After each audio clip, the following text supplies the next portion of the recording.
Hi everybody, I'm Shane, and today we're going to be testing our 96-inch V-Plow. We make this in 3 different sizes, 84, 96, and 108. We use a very heavy 10-gauge body here, as well as a very heavy 1/2x6 cutting edge. It's made out of a medium carbon steel. That allows it to be hard enough to wear well in abrasive conditions, but also strong enough so it doesn't crack or break under impacts. The cutting edge itself is bolted to a frog that has a trip edge, and we'll show you that when we go around to the back.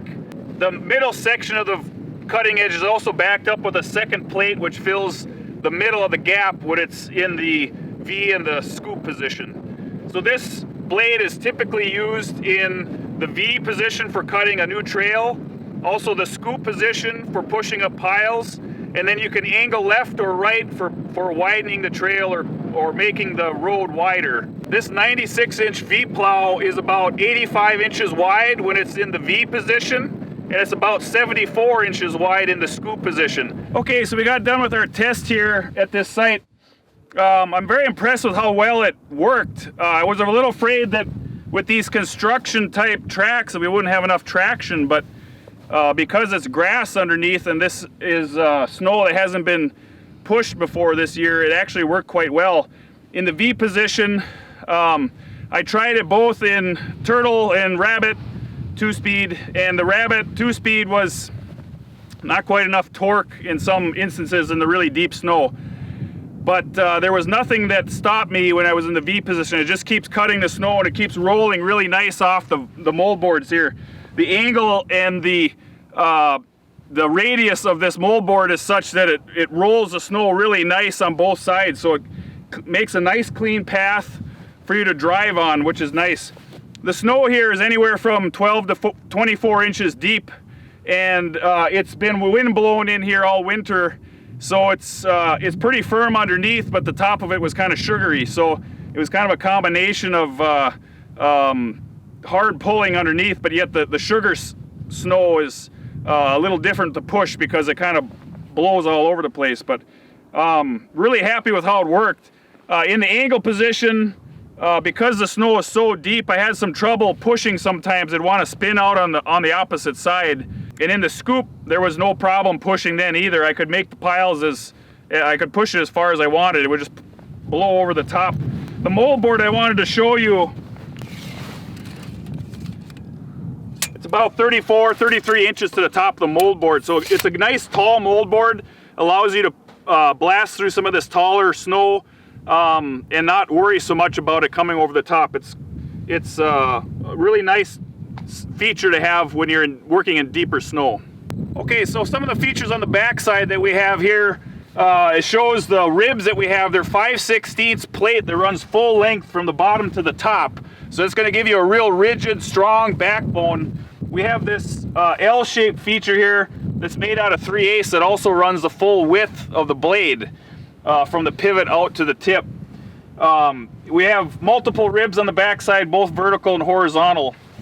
The skid shoe is a very simple skid shoe. It's infinitely adjustable. You just pull off this pin here and put the washers on the top or the bottom.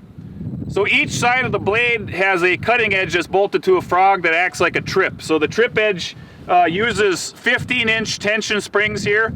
These springs are common to our snow blade as well. So they're commonly found on many blades. They're easy to find for parts if you ever have a problem. We got 2 springs on each side, and they're both adjustable, so you can increase the tension if needed. Beyond that, we have a 2-inch bore cylinder with a 10-inch stroke. There's a cylinder on each side. So the right and the left side each have their own dedicated cylinder for strength. The subframe itself is pinned to the mounting plate, and that allows for about 5 degrees of flex. And that's important so that when the blade is down on the ground, it sits flat. If you don't have that, you're going to be gouging on either the tip or the edges, or the outer edges of the blade itself when you're in the V or the scoop. So the way this blade works is we have a valve block which works in both forward and reverse. There's a primary side, which is the left side typically, and then a secondary side. And what happens is when you run the oil in the forward direction, the blades will advance forward from the V into the scoop. first with the left and then with the right. And when you reverse the flow, then they will retreat from the scoop into the V, starting again with the left and then the right. So if you want to go into an angle position, all you got to do is extend one side and get to the angle right, and then you can go into the scoop position and then retract the left side and you can go to the angle left. So you get those 4 basic shapes just by pushing forward and reverse on your flow. And the reason we do that is so that the valve block is very simple and reliable, and there's no electrical system needed. So it's universally adaptable to any skid steer loader.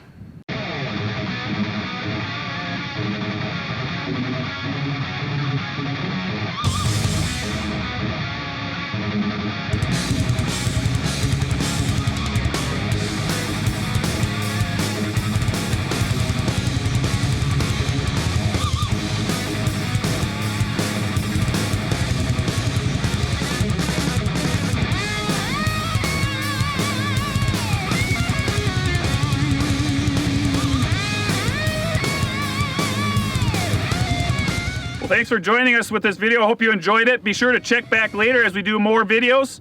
Give us a call or check our website if you have any questions.